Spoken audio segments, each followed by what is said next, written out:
बिस्मिल्लाहिर्रहमानिर्रहीम। अस्सलामु अलैकुम। प्यारे दोस्तों, आज की इस वीडियो के अंदर हम आपको बताएंगे कि मरने के बाद मुर्दा अपने घर वालों को कितने साल तक याद करता है और रोता रहता है। लिहाजा हमारी आपसे ये गुजारिश है कि इस हकीकत को जानने के लिए वीडियो को आखिर तक ज़रूर देखिएगा। प्यारे दोस्तों, हम में से हर एक ये जानता है कि ये दुनिया की ज़िंदगी ये आर्जी और मुख्तसर सी ज़िंदगी है। एक न एक दिन हम में से हर एक को इंतकाल करना है और इस दुनियाए फ़ानी को छोड़कर अपने असली ठिकाना आखिरत की तरफ जाना है। और मौत एक ऐसा दरवाज़ा है जिसमें से हर एक को गुजरना है, ख्वाह वो बच्चा हो, जवान हो या बूढ़ा हो, हर एक को मौत के दरवाजे से गुजरना है। जिस तरह कि अल्लाह तबारक व तआला कुरान पाक में इरशाद फरमाता है, कुल्लु नफ्सिन ज़ायक़तुल मौत, कि हर जानदार ने मौत का जायका चखना है।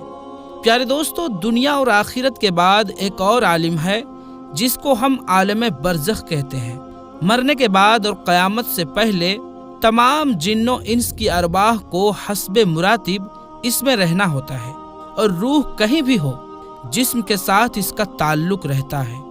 कब्र पर आने वालों को वो पहचानती है और ये कहना कि फलां की रूह फलां के अंदर चली गई या इसने दोबारा जन्म ले लिया, ये अकीदा कुरान और सुन्नत के खिलाफ है। हदीस शरीफ में आता है कि जब मुसलमान मरता है तो इसकी राह खोल दी जाती है कि जहाँ चाहे वो चला जाए। और हज़रत सईद बिन मुसय्यब रदी अल्लाह ताला अन्हु से मरवी है कि हज़रत सलमान फ़ारसी और अब्दुल्लाह बिन सलाम रदी अल्लाह ताला अन्हु जब वहाँ वापस में मिले तो एक दूसरे से कहा कि अगर मुझसे पहले कोई इंतकाल करे तो मुझे खबर देना कि वहाँ क्या पेश आया है। कहा, क्या जिंदे और मुर्दे भी मिलते हैं? तो फरमाया, हाँ, मुसलमान की रूह जन्नत में होती है, इन्हें इख्तियार होता है कि जहाँ चाहे चली जाए। प्यारे दोस्तों, अब सवाल ये है कि क्या मरने के बाद मुर्दे अपने घर वालों को याद करते हैं?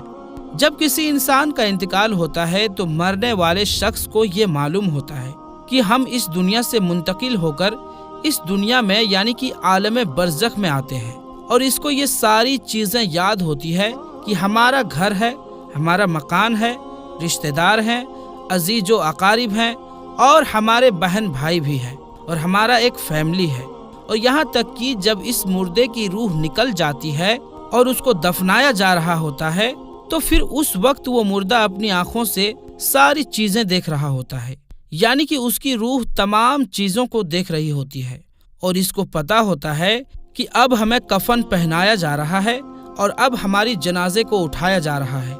लिहाजा एक बंदा तो यहाँ तक कहता है कि जब इसके जनाजे को लोग उठाते हैं तो वो कहता है, ऐ लोगों, जल्दी मुझे लेकर कब्रिस्तान की तरफ चलो और बहुत जल्द मुझे मेरे असली ठिकाने में यानी कि कब्र के अंदर पहुंचा दो, क्योंकि इसको मौत पर ही पता चल जाता है कि इसके आगे क्या होने वाला है, यानी आगे आने वाले जो मरहले हैं वो अच्छे हैं या मुश्किल हैं, सख्त है या आसान, इसको पहले से ही पता चल जाता है। क्योंकि रूह निकलते वक्त की जो सख्ती होती है, रूह को इस चीज से अंदाजा हो जाता है और इसको ये मालूम हो जाता है कि इसके आगे क्या होने वाला है। इसी वजह से जो मोमिन बंदा होता है वो कहता है, मुझे जल्दी लेकर चलो और मुझे कब्र के अंदर उतार दो और मेरे असली ठिकाने तक मुझे पहुंचा दो। क्योंकि हुजूर नबी करीम सल्लल्लाहु अलैहि वसल्लम ने इरशाद फरमाया कि दुनिया मोमिन के लिए कैद खाना है और काफिर के लिए जन्नत है। प्यारे दोस्तों, इसके उल्टा जो गुनहगार, फासिक और फाजिर और बेनमाजी इंसान होता है तो वो चीख चीख कर ये कहने की कोशिश करता है कि ऐ लोगों, तुम मुझे कहाँ लेकर जा रहे हो? ऐ मेरे बच्चों, यानी कि वो अपनी फैमिली से कहता है कि मैंने अपने बच्चों के लिए बहुत ज़्यादा कमाया है, इनके लिए घर और मकान बनाया है और अब तुम हमें हमारे घर से निकाल कर अंधेरी कब्र कोठरी के अंदर कहाँ डालने जा रहे हो? इसे बहुत घबराहट होती है तो वो अपनी जुबान हाल से कहने की कोशिश करता है कि ऐ लोगों, मुझे मत लेकर जाओ। बहरहाल दोस्तों, इसको जब कब्र के अंदर रखा जाता है तो इसको ये पता होता है कि अब हम कब्र के अंदर हैं और हमारी फैमिली और हमारे तमाम अजीज़ो अकारिब और रिश्तेदार उस पिछली दुनिया में हैं जहाँ पर वो पहले मौजूद थे। इसी वजह से रिवायत में आता है कि जब कोई इंसान अपने किसी मुर्दे की कब्र पर जाता है तो वो मुर्दा इस कब्र पर आने वाले को पहचानता भी है कि ये हमारा फलाना शख्स है। अगर बाप कब्र के अंदर है तो पहचान लेता है कि हमारी कब्र पर आया हुआ ये हमारा बेटा है, हमारा भाई है, हमारा रिश्तेदार है। जिस तरह के हजरत अबू हुरैरा रदी अल्लाह ताला अन्हु से मरवी है कि नबी करीम सल्लल्लाहु अलैहि वसल्लम ने इरशाद फरमाया कि तुम में से जब कोई शख्स अपने भाई की कब्र या फिर उस शख्स की कब्र के पास से गुजरता है जिसको वो दुनिया के अंदर जानता था और वो उसको सलाम कहता है तो वो उसका सलाम सुनता भी है और उसके सलाम का जवाब भी देता है और वो कब्र पर आने वाले को पहचानता भी है। और अगर कब्र पर कोई अजीज रिश्तेदार जाता है तो कब्र वाले को बहुत ज्यादा खुशी होती है। लेकिन अगर मुर्दा गुनहगार होता है और अपने गुनाहों की वजह से सजा में मुब्तला होता है तो वो कब्र पर आने वाले को पहचान कर भी इसकी तरफ कोई तवज्जो और ध्यान नहीं देता, क्योंकि कब्र के अंदर उसकी जिंदगी अजीजन बन चुकी होती है और वो अजाब से दो चार हो रहा होता है। इसी वजह से उसका कब्र पर आने वालों की तरफ ध्यान नहीं होता। और जब हम किसी कब्रिस्तान पर जाते हैं हम ये कहते हैं अस्सलाम वालेकुम या अहलल कुबूर, तो वो कब्र वाले हमारे सलाम को सुनते भी हैं और हमारे सलाम का जवाब भी देते हैं। और बुखारी शरीफ की हदीस में है कि जब कोई शख्स अपने किसी मरहूम के लिए इसाले सवाब करता है और जब उस इसाले सवाब का तोहफा बनाकर उस मुर्दे को पेश किया जाता है तो वो बड़ा खुश होता है और उस वक्त उसको ऐसी खुशी मिलती है कि इससे पहले उसको ऐसी खुशी कभी नहीं मिली होती। बहरहाल दोस्तों, जो गुनहगार बंदा होता है उसे ये दुनिया बहुत याद आती है। वो ये कहता है कि हम बहुत ऐश की जिंदगी में थे, क्योंकि ये दुनिया की जिंदगी उसके लिए जन्नत थी। उसको कब्र के अंदर आजाब हो रहा होता है।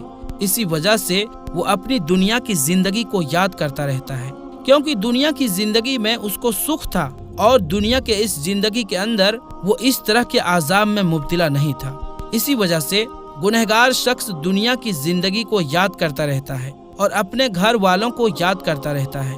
इसी वजह से इस्लाम में मरहुमीन के लिए इसाले सवाब की तलकीन की गई है, क्योंकि इसाले सवाब करने से जो गुनहगार होते हैं उनके गुनाहों की बख्शिश होती है और जो नेकोकार होते हैं उनके दर्जात बुलंद होते हैं।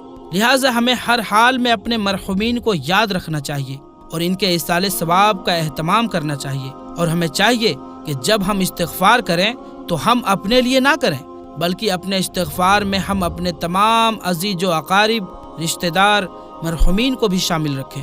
प्यारे दोस्तों, लेकिन जो नेक बंदा होता है तो वो दुनिया की जिंदगी को याद नहीं करता, क्योंकि दुनिया की जिंदगी उसके लिए कैद खाना थी और उसके लिए कब्र की जिंदगी यानी कि आलम बरज़ख की जिंदगी जन्नत होती है, क्योंकि उसके लिए कब्र में जन्नत का बिछौना बिछा दिया जाता है और इसको जन्नत का लिबास पहना दिया जाता है और उसकी कब्र जन्नत के बागों में से एक बाग बन जाती है और इसकी कब्र में जन्नत की खिड़की खोल दी जाती है, जिससे जन्नत की खुशबुएं कब्र के अंदर उसको महसूस होती है और नेक बंदा बड़े ही राहत और सुकून में होता है।